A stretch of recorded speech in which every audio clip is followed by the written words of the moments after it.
Praise the lord అండి.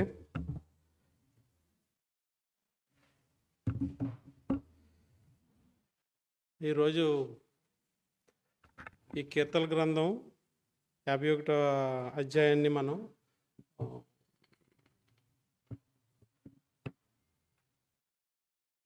పూర్తిగా understand చేసుకోవడానికి ట్రై చేద్దామండి. దీనికి ముందు అసలు కీర్తన గ్రంథం, ఈ కీర్తన ఏ విధంగా వ్రాయబడింది అనేదాన్ని కూడా చూద్దామండి మనం.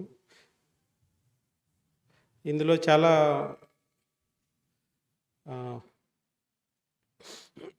చాలా గూఢమైన విషయాలు ఉన్నాయి. తర్వాత ఇంకోటి ఏంటంటే, ఈ యొక్క కీర్తన యొక్క విలువ కూడా చాలా విలువైందండి. ఎందుకంటే ఇది మన ప్రజెంట్ జనరేషన్ కూడా మనం దీన్ని అడాప్ట్ చేసుకోగలుగుతాం. ఏ విధంగా చేసుకోవాలనే విషయాన్ని మనం కొంచెం కొంచెం చదువుకుంటూ ఎక్స్ప్లెయిన్ చేసుకుంటూ వెళ్ళే క్రమంలో మనం ఒకటి అర్థం చేసుకుందామండి. ఫస్ట్ ఆఫ్ ఆల్ ఈ దావీదు మహారాజు గారి చరిత్ర కోసం మనం కొంచెం తెలుసుకోవాలండి. ఈ యొక్క కీర్తన మనం అర్థం చేసుకోవాలంటే, యాక్చువల్గా ఈ కీర్తన గ్రంథము, ఈ సంకీర్తనలో యాక్చువల్గా 21 వర్సెస్ ఉంటాయండి. హిబ్రూ బైబిల్లో అయితే 21 వచనాలు ఉంటాయండి. మనకి ఇందులో 19 ఉంటాయి. ఆ 2 వచనాలు ఏంటంటే, ముందు ఈ యొక్క సంకీర్తన ఎవరు రాశారనేది ఉంటుంది. తర్వాత ఏ సందర్భంలో రాశారనేది 2 వచనాల కింద ఫస్ట్ ఉంటాయి అన్నమాట. ఆ 2 కూడా తొలగించి మనకి మొదటి అంటే ప్రేయర్ దగ్గర నుంచి స్టార్ట్ చేశారనమాట. ఓకే, ఇప్పుడు ఈ యొక్క సంకీర్తన రాసే ముందు ఈయన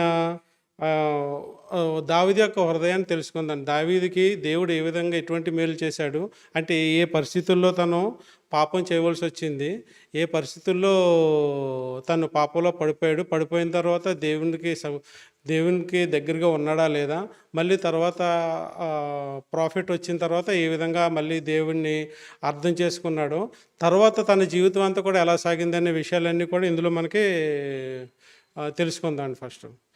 ఫస్ట్ ఆఫ్ ఆల్ దావీదు మహారాజు ఒకసారి దేవుడు అభిషేకించిన తర్వాత 7.5 సంవత్సరాలు హెబ్రోన్లో పాలించాడండి. హెబ్రోన్లో పాలించినప్పుడు దావీదు మహారాజుకి 6 భార్యలు ఇచ్చాడండి దేవుడు. అందులో మొదటి భార్య ఏమో సౌలు కూతురు, తర్వాత వేరే రాజు కూతురండి. మూడోదేమో మన ఎవరంటే నాబాలు భార్య అండి. నాబాలు భార్య ఎలా అంటే తను సౌందర్యవతి, వేరే వాళ్ళ భార్య. కానీ ఆ నాబాలు అనేవాడు ఒక మూర్ఖుడు, తాగుబోతూ, ఈ విధంగా బైబిల్ చెప్తుందండి. మనం కావాలంటే ఈ స్టోరీలన్నీ మనకు మొదటి సమయాలు 10-12లో మనకు అన్నీ కనబడతాయి కంప్లీట్గా. అయితే ఈ భార్య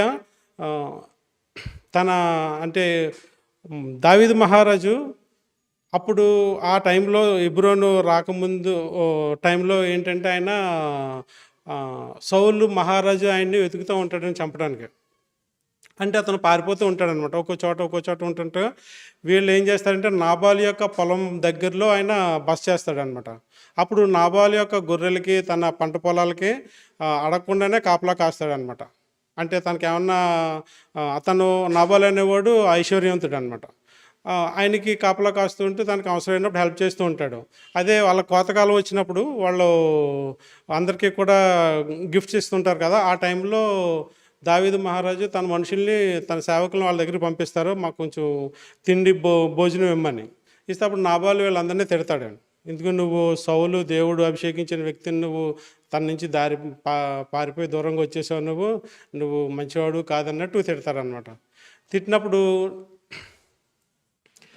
తిట్టి వాళ్ళని పంపించేస్తారు. ఇతను తాగుబోతుగాడంటే తాగుబోతండి ఈయన. అప్పుడు ఏమవుతుందంటే, ఆ సేవకులు రాజు దగ్గరికి, అంటే దావీదు మహారాజు దగ్గరికి వచ్చి ఇన్ఫర్మేషన్ అంతా ఇస్తుంటారండి. ఈలోపు నాబాలు యొక్క సేవకుడు కూడా తన ఇంటికి వెళ్ళి తన భార్యకి చెప్తాడండి. తను గుణవంతురాలు, సౌందర్యవతి, గుణవంతురాలు అని ఉంటుందండి. ఎందుకంటే తన ఇంట్లో ఎప్పుడు కూడా ఏ లోటు లేకుండా అన్నీ కూడా సమకూర్చి పెట్టుకుంటూ ఉంటుంది అనమాట అండి. అప్పుడు తను గబగబా తనకి దావీదు మహారాజు ఏమైతే అడిగాడో అన్ని వస్తువులు తీసుకుని దావీదు మహారాజు వీళ్ళ యొక్క ఇంట్లో ఉన్న ప్రతి ఒక్క మగవాడిని చంపడానికి ఆయన వస్తుంటాడనమాట. వస్తున్నప్పుడు ఆయనకి ఎదురెళ్ళి ఆయనకి సాగిలపడి ఆయన్ని రిక్వెస్ట్ చేసి ఈ యొక్క గిఫ్ట్‌ని వాళ్ళకి ఇస్తారనమాట అండి. ఇచ్చినప్పుడు దావీదు మహారాజు సమాధానపడి ఆయన వెనకెళ్ళిపోతారండి. వెనకెళ్ళిపోయిన తర్వాత రోజు నాబాల్‌తో తన భార్య విషయం చెప్పినప్పుడు దేవుడు తనను మొత్తుతాడండి నాబాల్‌ని. మొత్తితే చనిపోతాడనమాట. చనిపోయినప్పుడు దావీదు మహారాజు తన భార్యగా చేసుకుంటాడు. ఈ విధంగా దావీదు అడగకపోయినా సరే, దావీదు దేవుని యొక్క మాట చొప్పున నడుచుకున్న అన్ని రోజులు కూడా దేవుడు ఏమడిగితే అది, ఏం అడగకపోయినా సరే తనకు కావాల్సిందంతా కూడా సమకూర్చాడు. అలాగా 6 భార్యలు ఇచ్చాడండి. 9 మంది పిల్లలు ఇచ్చాడు హెబ్రోన్లో ఉన్నప్పుడు. తర్వాత అక్కడి నుంచి ఆయన యెరూషలేముకి వస్తారండి. యెరూషలేములో 33 సంవత్సరాలు ఆయన పరిపాలించాడండి. అందులో 20 సంవత్సరాల వరకు కూడా దేవుని యొక్క అధీనంలో దేవునితో పాటు ఉన్నాడండి. మిగతా 20 సంవత్సరాలు కూడా తనకి దేవుని యొక్క అధీనంలో లేకపోయాడు అనమాట అండి. ఏదంటే కారణం, తన సొంత ఇష్టం చెప్పున నడుచుకున్నప్పుడు చేసిన పాపం వల్ల దేవునికి దూరం అయిపోయాడు అనమాట అండి. ఆ యొక్క సందర్భంలో ఎప్పుడైతే ఇంకా దేవునికి ఏ విధంగా దూరం అయిపోయాడు అనేది మనం చూద్దామండి. దావీదు మహారాజు యుద్ధానికి వెళ్ళే టైంలో ఈయన ఇంటికాడ ఉండి తన యొక్క, అంటే ఇది యాక్చువల్గా ఎలా అంటే బెత్షెబా అనే ఆవిడ ఈయనకి దగ్గర మనిషేనండి. ఎందుకంటే ఇప్పుడు ఒక రాజు ఉన్నాడంటే రాజు చుట్టూ ఒక విఐపి చుట్టూ ఎలాగ సెక్యూరిటీ ఉంటారో అలాగా 30 మంది మంచి వీరులు ఉండే ప్లేస్లో ఉన్నటువంటి అమ్మాయి అనమాట అండి. బహుశా ఈ వయసు అప్పటికి దావీదు మహారాజుకి అంటే దావీదు మహారాజు యొక్క ఏజ్తో పోల్చుకుంటే తనకు మనవరాలు అవుతుంది. అటువంటి అమ్మాయిని ఈయన మ్యారేజ్ చేసుకున్నాడు అనమాట. అంటే తనకి ఇష్టపడి తను ఇంకా మర్చిపోయాడు అనమాట. అంటే దేవుని యొక్క దేవుని మనుషులని వీళ్ళు దేవుని మనుషుల్ని నేను ఈ విధంగా చేయకూడదనే విచక్షణ కోల్పోయాడండి. అదాన్ని విచక్షణ ఏ విధంగా కోల్పోతాడు అనేది మనకి 36వ అధ్యాయంలో చూపిస్తాడండి. అంటే మనం ఒకసారి దేవునికి దూరం అయినప్పుడు మన యొక్క పరిస్థితి ఏ విధంగా మారిపోతుంది, మనం ఏ విధంగా పాపం యొక్క బంధకాల్లో పడిపోతాం అనేది మనకి మొదటి 4 వచనాలకు క్లియర్గా ఎక్స్ప్లెయిన్ చేశాడండి. అది మనం చూద్దామండి ఒకసారి. భక్తిని అది నేను చదువుతానండి. భక్తిహీనుల హృదయంలో అతిక్రమము దేవోక్తి వలె పలుకుచున్నది. అంటే వాళ్ళకి ఇంకా వాళ్ళ యొక్క సెల్ఫ్ కాన్ఫిడెన్స్ అంటాం కదండి, తర్వాత తన సొంత ఆలోచన కదా, అదే దేవోక్తిలా పనిచేస్తుందండి. ఎందుకంటే మనిషి యొక్క ఆలోచన ఎల్లప్పుడూ కూడా కేవలం చెడ్డది, ఎల్లప్పుడూ కూడా చెడ్డ తలంపులతోనే ఉంటుందండి. ఆయన అప్పటి వరకు దేవుణ్ణి ఫాలో అయ్యి ఆయన అక్కడి నుంచి కూడా దేవుణ్ణి ఫాలో అవటం మనిషి తన సొంత ఆలోచనలో సొంత ఇష్టము, తన ఇష్టము ఏదైతే మనం ఎక్కువ ఇష్టపడతామో అది మనకి భయంకరమైన కష్టాలు తీసుకొస్తుందండి. ఈ దావీదు మహారాజు జీవితంలో కూడా అదే జరిగింది. ఈ యొక్క పాపం చేసిన తర్వాత తన జీవితం ఎప్పుడు కూడా సరిగా లేదు. ఇంకోటి ఏంటంటే తన యొక్క కుటుంబం కూడా సరిగా లేదండి. ఎంత భయంకరమైన స్థితిలోకి వెళ్ళిపోయారంటే మనం అసలు ఆలోచించలేనంత భయంకరమైన స్థితిలోకి వెళ్ళిపోయారండి. ఇదంతా కూడా దేవుడు తను చేసిన ఒక చిన్న తప్పు కోసం దేవుడు విధించిన శిక్ష అనమాట అండి.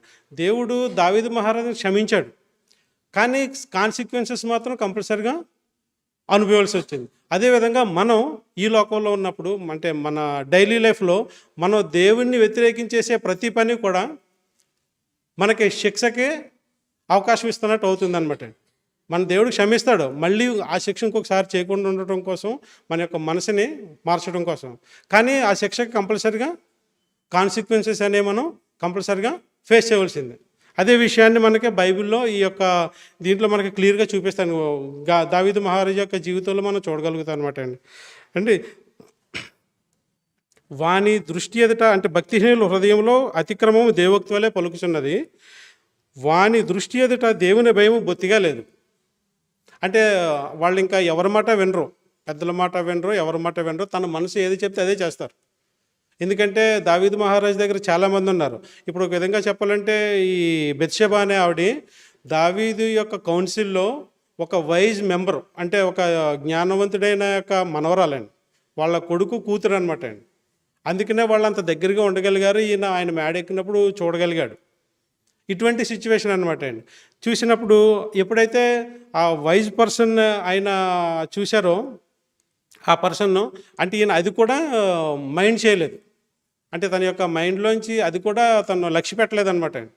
తన యొక్క హృదయాలోచన ప్రకారం వెళ్ళిపోతున్నాడు తప్పించి ఎవరి మాట వినటం లేదు, ఏమీ లేదనమాట. వాని దోషము బయలుపడి అసహ్యంగా కనబడే వరకు, ఎప్పటి వరకు? నాతాను వచ్చి తన యొక్క పాపము చెప్పే వరకు కూడా తను రియలైజ్ అవ్వలేదండి. అది కూడా ఎలాగా? నాతాన్ని దావీదు మహారాజు పిలవలేదు, దేవుడు పంపించాడండి. అంటే ఇంకా ఉండికోలేదు, ఇంకా ఎక్సెస్ అయిపోతున్నాడు కదా, నేను ఏర్పరచుకున్న బిడ్డ, నా బిడ్డను నేను కాపాడుకోవాలని చెప్పేసి దేవుడు పంపించిన వాక్యం నాతాన్ ద్వారా వచ్చిందనమాట ఆయనకి. వాని దృష్టి ఎదుట వాని ముఖస్థుతి చేయుచున్నది. అది కూడా వాని దోషము బయటపడి అసహ్యంగా కనబడి వరకు అది వాని దృష్టి ఎదుట వాని ముఖస్థుతి చేయుచున్నది. అంటే నువ్వు తోపు మనం తురుమనుకుంటాం కదండి, సేమ్ అనమాట. ఇంకా నీకు తిరగలేదు, నీ ఇష్టం వచ్చినట్టు చేయి, నో ప్రాబ్లం, నీకు నేనున్నా, నీకు నువ్వే ఉన్నా, నీకు దేవుడు ఉన్నాడు అని చెప్తేదండి. ఆ దేవుడు ఎవరండి? భక్తిహీనుల హృదయంలో ఉండే చెడ్డ తలంపులు. నీకెందుకు, నీకు బోళ్ళంతమంది నీకు సపోర్ట్గా మేము ఉంటాం అని చెప్పి చెప్తున్నట్టుగా అనుకుంటూ ఉంటుంది అనమాట అండి. వాని నోటి మాటలు పాపమునకు కపటమునకు ఆస్పదములు. అంటే పాపం చేయటానికి, కపటంగా మాట్లాడటానికి ఉపయోగపడుతుందటండి ఆయన నోరు. ఇంకా వేరే మాటలు మాట్లాడలేని పరిస్థితి అనమాట అండి. బుద్ధి కలిగి ప్రవర్తించుటూ మేలు చేయను వాడు మానివేసి ఉన్నాడు. ఇంకా ఆ యొక్క స్పాన్ ఆఫ్ 1 year దేవునితో లేడండి, దేవుని సంబంధంలో లేడండి. అంతా కూడా కపటోపాయం. ఏ విధంగా బెత్షెబాను పొందుకున్న తర్వాత కొంతకాలం అయిన తర్వాత తను ప్రెగ్నెంట్ అని తెలిసిన తర్వాత తను ఏ విధంగా సెక్యూర్ చేయాలి, అది తన సొంత తెలివితో ఏ విధంగా తన యొక్క భర్తను పిలిపించి నువ్వు ఇంటికి వెళ్ళు, నువ్వు ఎందుకంటే దీన్ని చూస్తుంటే ఎలా ఉందంటే తను యవనస్తుడు, ఈమె కూడా యవనస్తురాలు. మేబీ పెళ్ళి 1 year 2 year అయి ఉంటుందండి. జనరల్గా యూదుల్లో మ్యారేజ్ అయినప్పుడు 1 year వాళ్ళకి ఫ్రీ టైం ఇస్తారటండి. 1 year ఇంక ఇంటి దగ్గరే ఉండి వాళ్ళు హ్యాపీగా గడుపుతారటండి. నెక్స్ట్ ఇయర్ నుంచి వాళ్ళు పనులకి వెళ్తారు. అదేవిధంగా ఈయన యుద్ధానికి వెళ్ళాడనమాట. అప్పుడు ఈయన్ని పిలిపించి, సరే నువ్వు మీ భార్య దగ్గరికి వెళ్ళంటే తను వెళ్ళకుండా రాజనగర్లోనే ఉండిపోతాడు. తర్వాత 2వ రోజు కూడా అలా చేస్తాడు, మందు పట్టించేసి పంపించాలని చూస్తాడండి. అంటే తన యొక్క ఆలోచనలు చూడండి ఎంత క్రూరంగా ఉన్నాయో, ఎంత భయంకరంగా ఉన్నాయో. ఆ యొక్క విషయాన్ని 4 వచనాల్లో మనకి దావీదు మహారాజు చూపిస్తున్నాడండి. ఎంత భయంకరమైన స్థితిలోకి వెళ్ళిపోతాం, ఎంత భయంకరమైన ఆలోచనలు మనకు ఉంటాయి అనే విషయాన్ని అలా చేసి పంపించినప్పుడు ఆయన వెళ్ళినప్పుడు ఏం చేశాడంటే కపటోపాయం. మళ్ళీ ఓకే, ఇది ఇలాగెళ్ళట్లేదు అలాగెళ్ళట్లేదు, ఓకే దీన్ని చంపించేద్దాం, చంపితేనే కానీ ఆ యొక్క బెత్షెబా నాకు దొరకదు అంటే అంత ఇష్టం. అంటే తన యొక్క ఇష్టం తనని ఎంత భయంకరమైన పాపాలకు నడిపిస్తుందో చూడండి. మన సొంత ఇష్టం అంటే దేవుని చిత్తంలో లేనిది, మన సొంత ఆలోచనతో వచ్చే ఇష్టం, మన సొంత ఆలోచన నిర్ణయాలు మనల్ని ఏ విధంగా పాపంలోకి నడిపిస్తాయి, ఆ పాపం నుంచి ఏ విధంగా బయటికి రాకుండా చేస్తాయి అనే విషయాన్ని మనం అర్థం చేసుకోగలగాలన్నమాట అండి. ఇప్పుడు దీంట్లో ఏం జరిగిందండి, తను వెళ్ళిపోయాడండి. ఎవరు ఒక్క నిమిషం. బెత్షెబా తను ఏ విధంగా తీసుకోవాలన్న ఆలోచనతో ఉండిపోయాడు కదండి. తను ఏం చేశాడంటే ఒక లెటర్ రాసి పంపించి ఎక్కడైతే యుద్ధం గట్టిగా జరుగుతుందో అక్కడ, ఎందుకంటే తను వీరుడు. ఎందుకంటే జనరల్గా ఇప్పుడు అస్త్రాలు మోసే వాళ్ళని లేదంటే వీళ్ళని పెట్టరు కదండి, అక్కడ పెట్టేది మంచి బాగా యుద్ధం చేసే వాళ్ళే పెడతారు. వాళ్ళు అక్కడ పెట్టారు. ఇతను యూదుడు కాదు, ఇజ్రాయేల్ పర్సను కాదండి, ఇతను హిత్తీయుడు.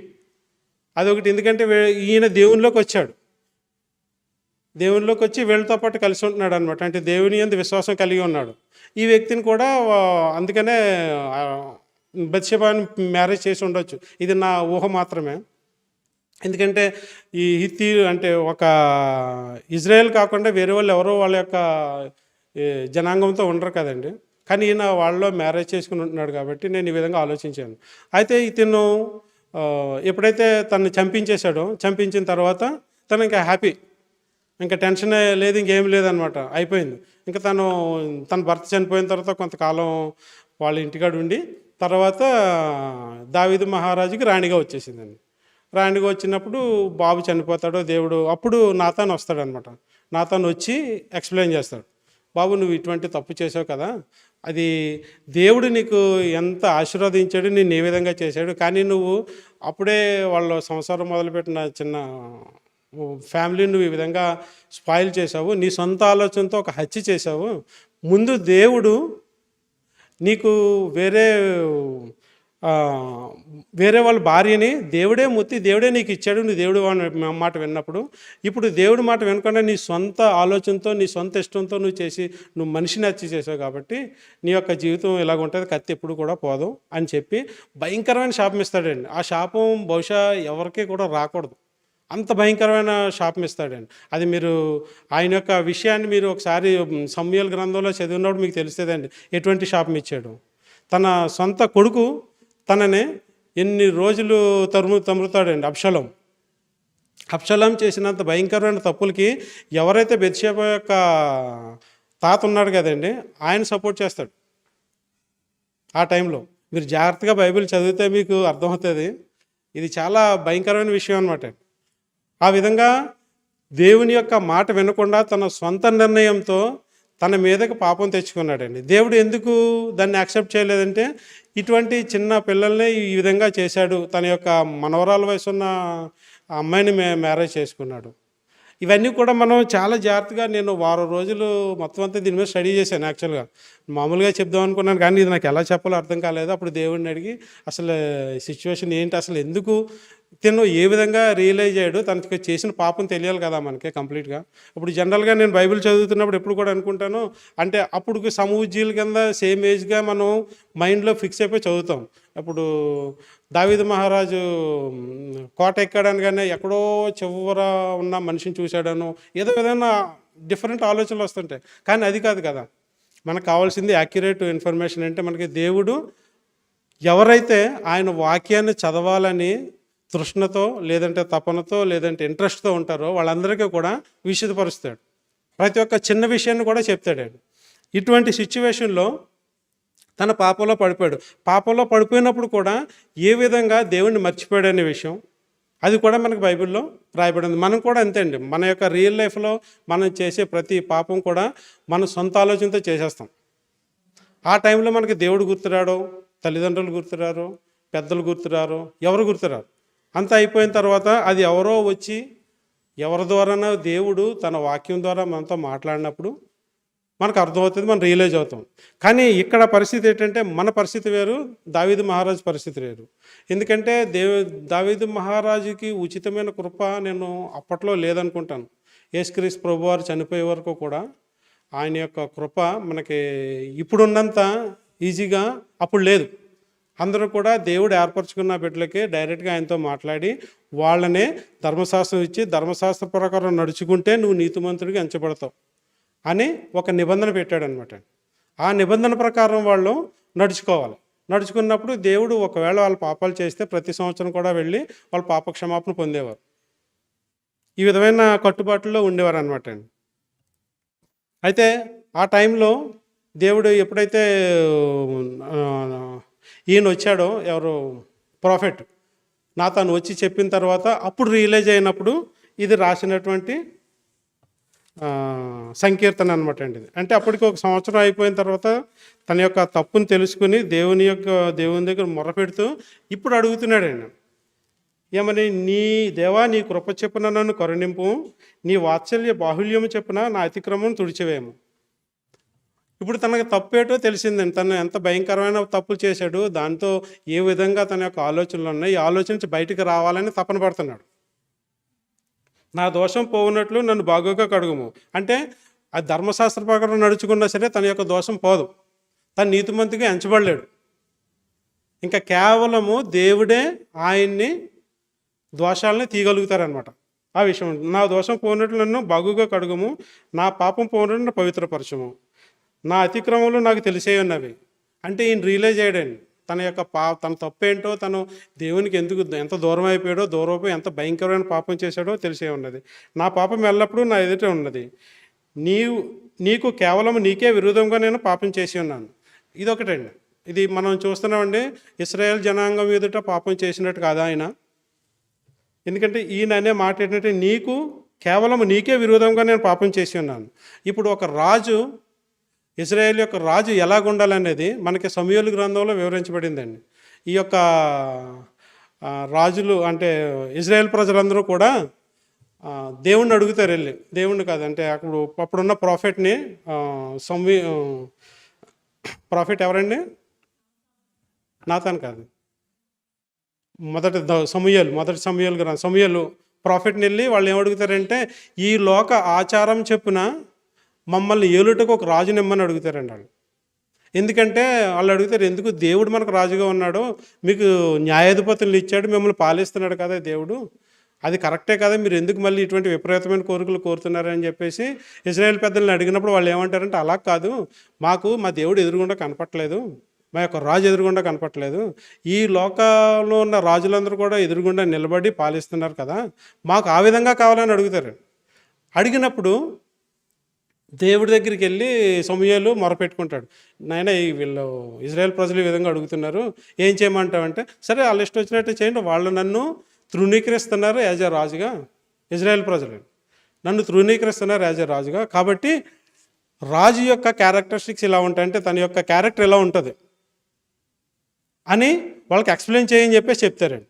చెప్పినప్పుడు సమూయేలు ఇజ్రాయేల్ పెద్దలందరినీ కూడా పిలిచి చెప్తాడండి, మీ రాజు మిమ్మల్ని ఏళ్తాడు, మీలో 10th టైత్ వాళ్ళు పట్టుకుంటాడు, తర్వాత మీ యొక్క పిల్లల్ని ఈ విధంగా చేస్తాడు, మీ యొక్క రాణుల్ని, మీ యొక్క మనుషుల్ని ఈ విధంగా చేస్తాడు, మిమ్మల్ని ఒక విధంగా బానిసలుగా వాడుకుంటాడు, మీరు ఏం చేసినా సరే తను అడగటానికి లేదంటే ఎలాగైనా సరే మాకు రాజు కావాలని అడుగుతారు. చూసారండి, అర్థమవుతుందండి నేను చెప్పింది. అందుకని అంటే బహుశా అంటే ఇది నా యొక్క బైబిల్ చదివినప్పుడు నాకు అర్థమైంది, నేను చెప్తున్నాను మీకు. ఈ విధంగా రాజు, ఎందుకంటే ఏ ఇజ్రాయేల్ రాజు అయినా సరే ఆల్మోస్ట్ అందరూ కూడా పాపం చేసిన వాళ్ళే ఉంటారండి, మనుషుల్ని దేవునికి దూరంగా తీసుకెళ్ళిన వాళ్ళే ఉంటారండి, అందరూ కూడా ఆల్మోస్ట్ అందరు రాజులు కూడా అలా ఉంటారండి.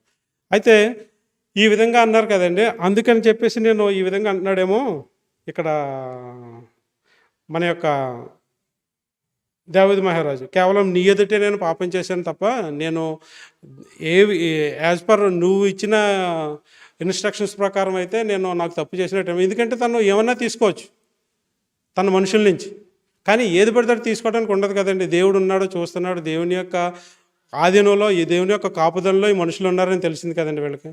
తెలిసినప్పుడు కూడా తెలిసి తప్పు చేయటం అంటే ఇదేనమాట. అంటే తన యొక్క పాపం తనని తప్పు చేసేలాగా చేసిందనమాట. నీ దృష్టి ఎదుట నేను చెడుతనం చేసి ఉన్నాను, కావున ఆజ్ఞ ఇచ్చినప్పుడు నీవు నీతిమంతుడిగా అగపడదువు, తీర్పు తీర్చినప్పుడు నిర్మలుడుగా అగపడదు. ఇది దేవుని యొక్క కృప కోసం చెప్తున్నాడు అనమాట. అంటే తన యొక్క తప్పు చెప్పాడండి, తర్వాత తాను కంఫర్ట్ చేసుకోవడానికి చెప్పిన మాటలాగా అనిపించినాయండి నాకు. నేను పాపంలో పుట్టినవాడను, పాపంలోనే నా తల్లి నన్ను గర్భం ధరించాను, నీవు అంతరంగంలో సత్యం కోరుచున్నావు. ఈ యొక్క పాయింట్ 6వ వచనం చూడండి, నీవు అంతరంగంలో సత్యం కోరుచున్నావు. అది ప్రభువైన యేసుక్రీస్తు గారు ఈ లోకంలో వచ్చే వరకు కూడా ఎవరికి జరగలేదేమో అని నా అభిప్రాయం. ఎందుకంటే ప్రభువైన యేసుక్రీస్తు శిలువలో చనిపోయింది మన యొక్క అంతరంగంలో సత్యాన్ని ప్రతిష్ఠించడం కోసం. అది ప్రభువైన క్రీస్తు తండ్రితో సిలువకు అప్పగించబడక ముందు ప్రార్థనలో ఆ విషయాన్ని మనకు తెలియపరుస్తాడండి. యోహాను సువార్త 17 వచనం చూస్తారు ఒకసారి.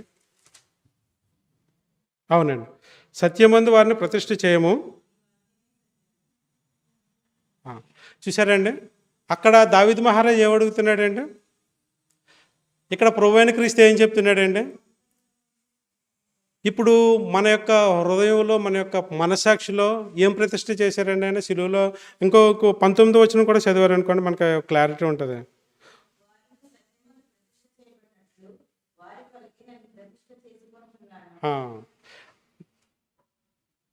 చూసారండి, వారును సత్యమందు ప్రతిష్ఠ చేయబడినట్లు వారి కొరకే నన్ను ప్రతిష్ఠ చేసుకొంచున్నాను.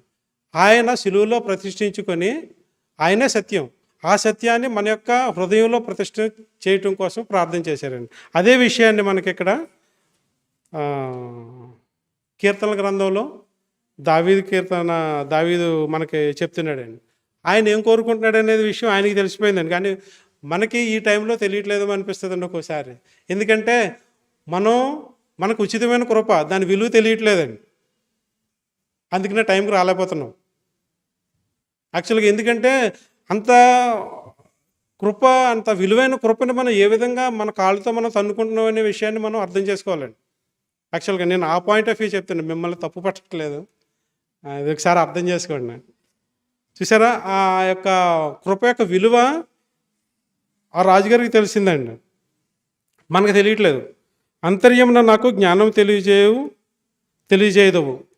ఓకే. కన్ఫర్మ్ అయిపోయాడనమాట. ఎందుకంటే సత్యస్వరూప ఆత్మ మనతో పాటు మనలో ఉంటుందనే విషయాన్ని ఆయన గ్రహించగలిగాడు. కానీ మనం ఈ కాలంలో గ్రహించగలుగుతున్నామా లేదా? మన యొక్క ఆలోచనలు తీసుకునేటప్పుడు మన సొంత ఆలోచనలో, లేదంటే ఫ్రెండ్స్ ఆలోచనలో, లేదంటే వేరే వాళ్ళ ఆలోచనలు తీసుకుంటున్నామా? లేదా దేవునిని అడిగి దేవుని యొక్క ఆలోచన ప్రకారం వెళ్తున్నామా అనేదాన్ని మనం డిసైడ్ చేసుకోవాలి. ఎందుకంటే ఈ లోకంలో ఆల్మోస్ట్ అందరూ కూడా తన సొంత ఆలోచనకి ఆలోచించే ముందు దేవుని యొక్క ఆలోచనకి వెళ్ళరు. ఎందుకంటే అవకాశం దొరకదు. ఎందుకంటే మనకి ఆయన యొక్క ఇచ్చిన ఉచితమైన కృప యొక్క విలువ తెలియక. ఎవరికైతే ఆ విలువ తెలుస్తారో వాళ్ళు దాన్నే ఫాలో అవుతారనమాట. హిస్సోపుతో నా పాపము పరిహరింపుము, హిమము కంటే నేను తెల్లగాండునున్నట్లు నన్ను కడుగుము. హిస్సోప్ అనేది ఒక హెర్బట్ అండి. మన మింటు జాతికి చెందిందటండి. దీంతో ఏం చేస్తారంటే వాళ్ళు జనరల్గా ఇప్పుడు లెపర్స్ వస్తుంది కదండి, వాళ్ళకి క్లీన్ చేయడానికి, తర్వాత మనిషి చనిపోయిన తర్వాత శుభ్రం చేయడానికి ఉపయోగిస్తారట. అంటే ఈ పాపపు జీవితం నుంచి నన్ను చంపేసి కొత్త జీవితాన్ని ఇమ్మని అడుగుతున్నారండి ఆయన. ఆ విధంగా హిస్సోప్ అంటే నేను ముందు అదేదో ఫ్రాగ్రెంట్ ఒక సెంట్ అనుకునేవాడిని, కానీ దానికోసం పూర్తిగా చదివినప్పుడు నాకు అర్థమైన విషయం అనమాట అండి అది. హిమము కంటే తెల్లగా ఉన్నట్లు నన్ను కడుగుము. అంటే హిమము కంటే తెల్లగంటే దేవుడు ప్రభువైన క్రీస్తు పవిత్రుడు అనే విషయం మనకు తెలుసు కదండి. ఆయన మన హృదయంలో ఉంటున్నాడు కదండి. ఉంటున్నాడండి ఆయన వాక్యం రూపంలో. అంతే కదా. అంటే మన హృదయం ఎంత పవిత్రమైందండి. కానీ ఇప్పుడు యేసుక్రీస్తు ప్రభు గారు ఈ లోకంలో బ్రతికున్నప్పుడు ఒక మాట అంటారండి.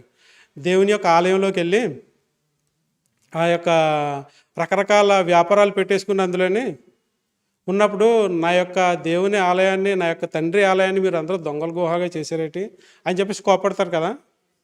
మరి ఇప్పుడు మన పరిస్థితి ఏంటండి? మన పవిత్రమైన హృదయంలో ఈ తప్పుడు ఆలోచనలు, స్వార్థపూరితమైన ఆలోచనలు, స్వార్థపూరితమైన ప్రేమ ఇవన్నీ పెట్టేసుకుని మనం దేవుని యొక్క ఆలయాన్ని దొంగల గుహగా చేస్తున్నామేమో ఎప్పుడైనా ఆలోచించాము మనం? ఒక్కసారి ఆలోచించండి. ఎందుకంటే ఇక్కడ మనకి ఫిజికల్గా టెంపుల్ లేదు, మన యొక్క హృదయమే దేవుని ఆలయం. అది బైబిల్లో రాసింది. ఆ ఆలయంలో మనం ఏం పెడుతున్నాం? మన యొక్క తప్పుడు ఆలోచనలు, తప్పుడు నడతలు ఇవన్నీ ఉంటున్నాయా? అంటే దేవుని యొక్క వాక్యం కాకుండా మన యొక్క సొంత ఆలోచనలతో మన ఇష్ట ప్రకారం పెట్టుకుంటూ మనల్ని మనం దేవునికి దూరంగా చేసుకుంటున్నాం అనేది మనం ఆలోచించుకోవాలండి. అప్పుడు మనలో ఉన్న సత్యస్వరూపిగా ఆత్మ పరిశుద్ధాత్మ దేవుడు మనం ఏ చిన్న తప్పు చేసినప్పుడల్లా కూడా మన కోసం అంటే చెప్పనశక్యము కానీ బాధతో తండ్రి దగ్గర వేడుకుంటున్నాడు. అంటే మనం ప్రతిక్షణం చేసే పాపానికి పరిశుద్ధాత్మ దేవుణ్ణి మనం హృదయంలో బాధ పెడుతున్నామా? మన హృదయంలో చేసే తప్పుల కోసం, బాహ్యంగా చేసే తప్పులు కాదండి. ఎప్పుడైతే మన తప్పుల్ని మన హృదయంలోనే కట్ చేస్తామో బాహ్యంగా చేసే అవకాశం ఉండదండి. ఎందుకంటే మనం వెళ్ళే మన చర్చ్, మన చుట్టూ ఉన్న ప్రజలే మనకు సాక్షులు. మనం ఎవరికి అకౌంటబుల్ కాదండి, దేవునికి తప్ప. మన యొక్క ప్రవర్తన, మన యొక్క మాట్లాడే విధానం, మన యొక్క చేసే ప్రతి పని కూడా దేవుని యొక్క ప్రవర్తనతో చేస్తున్నామా, లేదంటే మన సొంత ప్రవర్తనతో చేస్తున్నామా అనే విషయం మనకి తెలియపరుస్తూ ఉంటాడని పరిశుద్ధాత్మ దేవుడు. అయినా సరే మనం దాన్ని కూడా లక్ష్య పెట్టకుండా మన యొక్క పాపాలను మనం కంటిన్యూ చేసుకుంటూ ఉన్నప్పుడు మనకి మారు మనసు పొందిన యొక్క విలువ మనకు ఎలా తెలుస్తుందండి? మారు మనిషి యొక్క విలువ ఎలా తెలుస్తుందండి? అదే విషయాన్ని మనకి ఇక్కడ క్లియర్గా అర్థం చేసుకునే విషయంగా దావీదు మహారాజు గారి హృదయం ద్వారా మనకు దేవుడు బైబిల్లో రాసి పెట్టాడు అనమాట అండి. ఈ విషయాన్ని మనం అర్థం చేసుకోగలగాలి. హిస్సోపుతో నా పాపము పరిహరింపుము, హిమము కంటే నేను తెల్లగా ఉండినట్లు నన్ను కడుగుము. ఉత్సాహ సంతోషంలో నాకు వినిపింపుము, అప్పుడు నీవు విరిచిన ఎముకలు హర్షించును. అంటే ఎప్పుడైతే తన యొక్క పాపాలను చెప్పారో ఆయన ఒక విధమైన బాధలోకి వెళ్ళిపోతారు కదండి. ఆ బాధలో మాట్లాడే మాటలనమాట అండి అవి. నా పాపములకు విముఖుడవు కమ్ము, నా దోషములన్నిటినీ తుడిచివేయము. ఈయన దోషాలు తుడిచివేయాలంటే తన వల్ల అవ్వదు. ధర్మశాస్త్ర ప్రకారం అవ్వదు. బలులు అర్పించినా అవ్వదు అని ఆయన తెలుసుకోగలిగాడు ఆయన. అది ఒక ప్రభువైన క్రీస్తు యొక్క బలియాగం ద్వారా తప్ప దేని ద్వారా కూడా సత్యం అనేది ప్రతిష్ఠించబడదు. మన బైబిల్ చదివితే సత్యం ప్రతిష్ఠించబడదండి. మారు మనసు ప్రభువైన క్రీస్తు దయచేస్తేనే కానీ మనకి అది రాదు అనే విషయాన్ని మనకి చెప్తున్నారండి. దేవా నా యందు శుద్ధ హృదయం కలుగజేయము, నా అంతరంగంలో స్థిరమైన మనసును నూతనముగా పుట్టించము. చూసారండి, ఇప్పుడు మనం ఇంతవరకు చదువుకున్న మనం చెప్పుకున్న మాటలన్నీ ఒకసారి క్రోడీకరించి చూసుకున్నప్పుడు మనకి దీని యొక్క మాట యొక్క విలువ, దీని యొక్క అర్థం మనకు అర్థమవుతుందండి. దేవా నా యందు శుద్ధ హృదయం కలుగజేయము, నా అంతరంగంలో స్థిరమైన మనసును నూతనముగా పుట్టించము. అంటే కొత్త మనసుని ఇమ్మంటున్నారు ఉంటాడు. అంటే దేవుని యొక్క వాక్యాన్ని ఫాలో అయ్యే మనసుని ఇమ్మని చెప్పేసి చెప్తున్నారండి. నీ సన్నిధిలో నుండి నన్ను త్రోసివేయకము, నీ పరిశుద్ధాత్మను నా యుద్ధ నుండి తీసివేయకము, నీ రక్షణానందము నాకు మరలా పుట్టించము.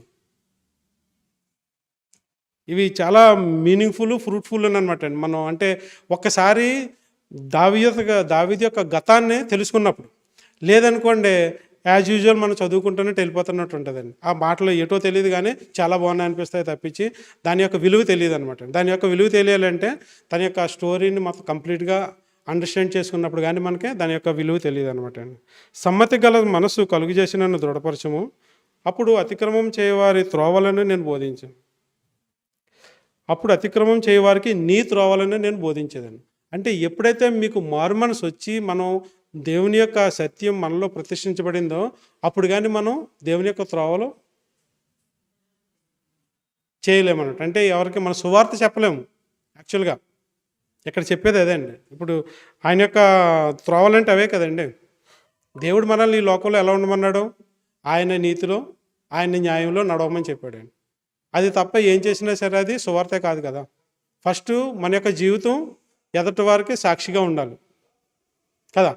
కానీ మనం చేసే పనులు అలాగ ఉంటున్నాయా అనే విషయాన్ని మనం 1 పేతురు 2వ అధ్యాయం.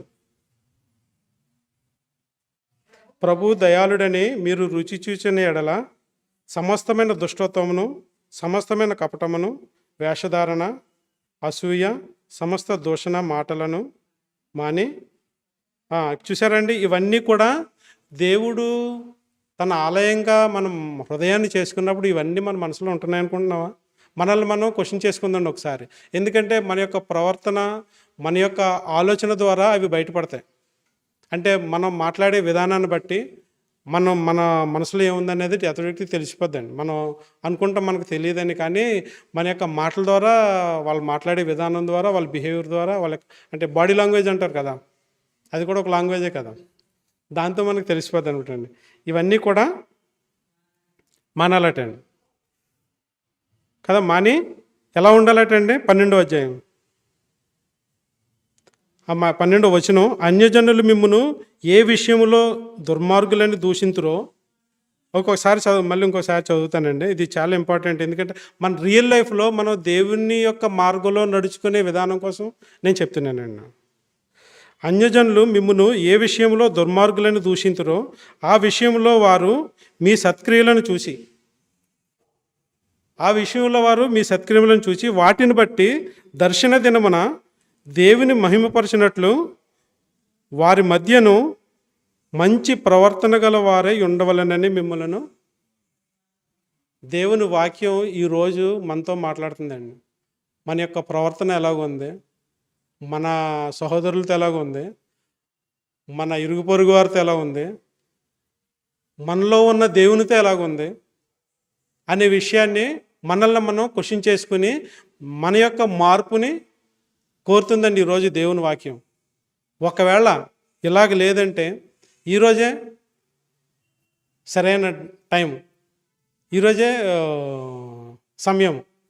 ఈ సమయాన్ని సద్వినియోగం చేసుకొని ఇక్కడి నుంచి కూడా మనం దేవుని యొక్క సత్క్రియల్లో నడవాలని చెప్పేసి దేవుని యొక్క వాక్యం మనకి సెలవిస్తుందండి.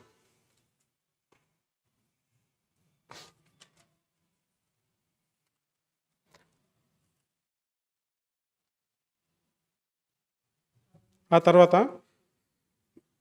అప్పుడు అతిక్రమించే వారికి నేను నీ త్రోవలను బోధించేదను, పాపులు నీ తట్టు తిరుగుదురు. ఎప్పుడైతే మీ యొక్క ప్రవర్తన చూసారో మీలో క్రీస్తుని చూస్తారండి వాళ్ళు. ఎందుకంటే మీరు క్రీస్తుని పోలి నడుచుకుంటారు కాబట్టి. కానీ మన ప్రవర్తన కూడా ఈ ఇహలోకపరంగా ఉంటే మనల్ని ఎవరు చూస్తారండి? ఇహలోక తండ్రిని చూస్తారండి. ఆయన ఎవరు? సాతాను. సాతాను కనపడినప్పుడు నువ్వేం క్రైస్తవుడురా అని అడుగుతారండి. చాలామంది చాలా సందర్భాలు ఉన్నాయి కదా అలాగా. మనం చేసే తప్పులు ఎదురుగుండా కనపడదు. అంటే మనం అంటే మనమే కాదండి, అందరూ కూడా, ఈ ప్రతి క్రైస్తవుడు కూడా చేసే తప్పులు, కొంతమంది వాక్యం చెప్పేటప్పుడు వాళ్ళు మాట్లాడే విధానం కానీ ఇవన్నీ కూడా ఎదటి వాళ్ళని దేవుని యొక్క దూషించే విధంగా అవుతూ ఉంటాయి అనమాట. అటువంటి పరిస్థితుల్లో మనం ఉండకుండా మనల్ని మనం కాపాడుకోవాలన్నమాట. దేవా నా రక్షణకర్త యొక్క దేవా నా రక్తాపరాధం నుండి నన్ను విడిపింపు. ఇప్పుడు ఆయన కోసం ప్రార్థన చేసుకుంటున్నారండి. ఎందుకంటే ఆయన యూరియాని చంపించేశారు కదండి. ఆ యొక్క రక్తాపరాధాన్ని నా నుంచి తీసివేయని చెప్పేసి ఆయన వేడుకుంటున్నారండి. అప్పుడు నా నాలుక నీ నీతిని గూర్చి ఉత్సాహగానం చేయను. ప్రభువా నా నోరు నీ స్తుతిని ప్రచురపరచున్నట్లు నా పెదవులను తెరుము. అంటే ఆయన యొక్క జ్ఞానాన్ని ఇవ్వమంటున్నారు అనమాట అండి. ఇదంతా కూడా మనకి ఏదైతే దావీదు మహారాజు మనల్ని అడుగుతున్నాడో, దేవుణ్ణి అడుగుతున్నాడో, ఇవన్నీ మనకు ఉచితంగా ఆయన కృప ద్వారా ఇవ్వబడి. ఇవి మనం ఎంతమంది రియలైజ్ అవుతున్నాం? ఎన్నిసార్లు మనం దేవునిలో పడిపోతా దేవుణ్ణి తప్పించుకుంటూ మనం తిరుగుతున్నాం. దేవుని యొక్క ఆజ్ఞల్ని, అంటే దేవుని యొక్క మాటని వినకుండా మన సొంత ఆలోచనలతో మనం ఎలా పడిపోతున్నాం అనే విషయాన్ని మనం ఒకసారి మనల్ని మనం సెల్ఫ్ క్వశ్చన్ చేసుకుందామండి. ఇది యాక్చువల్గా ఈరోజు వాక్యం అంతా కూడా మనల్ని మనం సెల్ఫ్ క్వశ్చన్ చేసుకుంటూ మన యొక్క మారు మనసును ఒకసారి రిఫైన్ చేసుకుంటాం అనమాట అండి. అరే, ఒకవేళ నేను ఈ మార్గంలో వెళ్ళవలసిన తప్పిపోయి పక్కదారిలోకి వెళ్ళిపోతానేమో, లేదు మళ్ళీ వెనక్కి రావాలి అని మనల్ని మనం తెలుసుకుంటూ మళ్ళీ మనం దేవుని యొక్క మార్గంలో నడుచుకోవడానికి దేవుడు మనకి ఇచ్చిన అవకాశం ఉన్నట్టండి ఈరోజు. నీవు బలిని కోరువాడు కావు, కోరి నీడలను బలిని అర్పించును. అదే కదండి దేవునికి కావాల్సింది. బలులు సంవత్సరాల్లో తప్పులన్నీ చేసి బలి అర్పించేవారు, అయిపోయేది. అలా కోరువాడు కాదు. దహన బలి నీకు ఇష్టమైనది కాదు. విరిగిన మనసే దేవునికి ఇష్టమైన బలులు. విరిగిన మనసు అంటే అండి కష్టపడిన మనసు అంటారా? రియలైజ్ అయిన మనసు అండి. ఎప్పుడైతే దావీదు మహారాజు తన తప్పును తెలుసుకున్నాడో తను పడిన బాధ అనమాట అండి. ఆ బాధని ఎక్స్ప్లెయిన్ చేస్తూ మనకు చెప్తున్నాడండి. ఎవరైతే తన తప్పులు తెలుసుకోరో వాళ్ళ జీవితం నాశనంలోకి నడిపిస్తారు తప్ప ఎప్పుడు కూడా ఫ్లవరిష్ అవ్వదండి. అదే విషయాన్ని మనకి ఇక్కడ దేవుడు తెలియపరుస్తున్నాడు. దేవా విరిగి నలిగిన హృదయమును నీవు అలక్ష్యం చేయవు. దేవుడు ఎప్పటికీ కూడా నువ్వు ఒకసారి రియలైజ్ అయితే ఆయన ఎప్పుడు కూడా దాన్ని అలక్ష్యం చేయడు. ఎందుకంటే మీకు పాపక్షమాపణ ఇస్తారు, మిమ్మల్ని మళ్ళీ ఆ పాపం వైపు వెళ్లకుండా కంఫర్ట్ చేస్తారు. ఆ విషయాన్ని కూడా మనకి చెప్తున్నారు అనమాట దేవుడు. నీ కటాక్షం చెప్పున సియోనుకు మేలు చేయము, యెరూషలేము యొక్క గోడలను కట్టించము.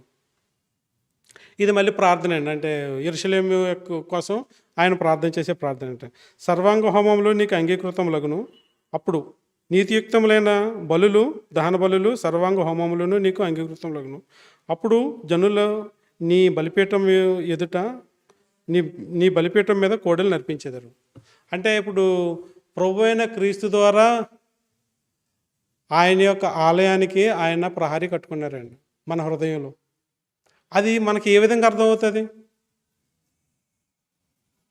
ఎప్పుడైతే అర్థమవుతుంది అంటే మనం దేవుని వాక్యాన్ని ఇష్టపూర్వకంగా, అంటే ఒక ఒక పద్ధతిలో, అంటే మనం మామూలు చదువుకుంటూ వెళ్ళిపోకుండా, పైపైన చదువుకుంటూ వెళ్ళిపోకుండా మనం మెడిటేట్ చేయాలండి. మెడిటేట్ చేసినప్పుడు మన క్వశ్చన్స్ రావాలి బైబిల్ చదివేటప్పుడు. ఎప్పుడు కూడా ఎప్పుడైతే క్వశ్చన్స్ వస్తాయో అప్పుడు మనకి దేవుడు మనతో మాట్లాడటానికి అవకాశం ఉంటుంది. ఎప్పుడైతే మన క్వశ్చన్స్ రావో, ఇది ఇలాగ ఉంది, మనం ఎలాగో చదువుకుని వెళ్ళిపోవాలి, అయ్యి బాబా దీనికోసం మనం అనుకోకూడదు, ఏమీ తప్పుగా అనుకోకూడదు లేదా రైట్గా అనుకోకూడదు అనుకుంటూ దాన్ని అలా చదువుకుంటూ వెళ్ళిపోతే 100 సార్లు చదివినా, జీవితాంతం చదివినా యూజ్లెస్ అండి, ఉపయోగం ఉండదు. ఎందుకంటే దేవుడు మీతో మాట్లాడట్లేదు అక్కడ. మనం మన స్వార్థం కోసం, మన స్వప్రయోజనం కోసం బైబిల్ యొక్క వాక్యం చదువుకుంటామండి ఎక్కువ. ఎందుకంటే మన కష్టమైనప్పుడు మనకు ఓదార్పు మాటలు కావాలి, ఓదార్పు మాటల వరకే తీసుకుంటాం. కానీ దేవుడు మనతో మాట్లాడే మాటలు తీసుకోం. దేవుడు మనతో మాట్లాడి నీ జీవితాన్ని సరి చేసుకో, నీలో తప్పు ఉంది. మనకు ఎవరైనా సరే ఇలా ఏలు పెట్టి నీ తప్పు అంటే మనం ఒప్పుకోం. ఎందుకంటే మనలో ఉన్న తప్పు ఒప్పుకొనివ్వదు. ఎప్పుడు కూడా ఎదటి వాళ్ళ తప్పును మనం చూపించగలుగుతాం తప్పి మన తప్పు మనం తెలుసుకోలేము. తెలుసుకోలేనప్పుడు ఏమవుతుందంటే మనకి మారే అవకాశం రాదు, అసలు ఎట్టి పరిస్థితుల్లోనే రాదు. ఎప్పుడు కూడా అది గమనించండి. ఎప్పుడైతే ఎదటి వాళ్ళు నీలో తప్పు ఉన్నదన్నప్పుడు దాన్ని రీజన్ చూపించి మిమ్మల్ని మీరు నాశనం చేసుకోవద్దు. ఇది మాత్రం క్లియర్గా దేవుడు ఈరోజు మనతో మాట్లాడి మాట అండి. దాన్ని అనలైజ్ చేసి దాంట్లో ఉన్న తప్పేటో తెలుసుకుని దాని ద్వారా మనం బయటికి రావాలన్నమాట అండి. ఇప్పుడు ఎవరైనా సరే దేవుని బిడ్డలో ఇప్పుడు ఎందుకు మాట్లాడతారండి మనతోటి? ఎందుకంటే మనల్ని దేవుని యొక్క మార్గంలో నడిపించడం కోసం దేవుడే వాళ్ళని ప్రేరేపిస్తాడు తప్ప వాళ్ళ సొంత ఆలోచనతో ఎవరో చెప్పరండి మనకి.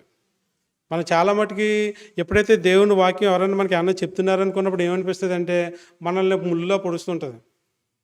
ఇది నా కోసం కాదు, ఈయన గొప్ప చూపించుకోవడం చెప్తున్నాడు, లేదంటే ఈయన నాకంటే నీతిమంతుడిగా కనపడాలి అన్నట్టు చెప్తున్నాడు అనుకుంటారు. కానీ అసలు ఇందులో ఉన్న సత్యం ఏంటి, అసలు ఇతనే ఎందుకు చెప్తున్నాడు, నాకు మిగతా వాళ్ళు ఎందుకు చెప్పట్లేదు, చెప్పిన దాంట్లో సత్యం ఏంటి, ఇది కరెక్టా కాదా అనే ఆలోచన మనకి రాకుండా మనలో ఉండే పాత స్వభావం మనల్ని ఎల్లప్పుడూ కూడా దూరంగా పెడుతుంటుంది అనమాట.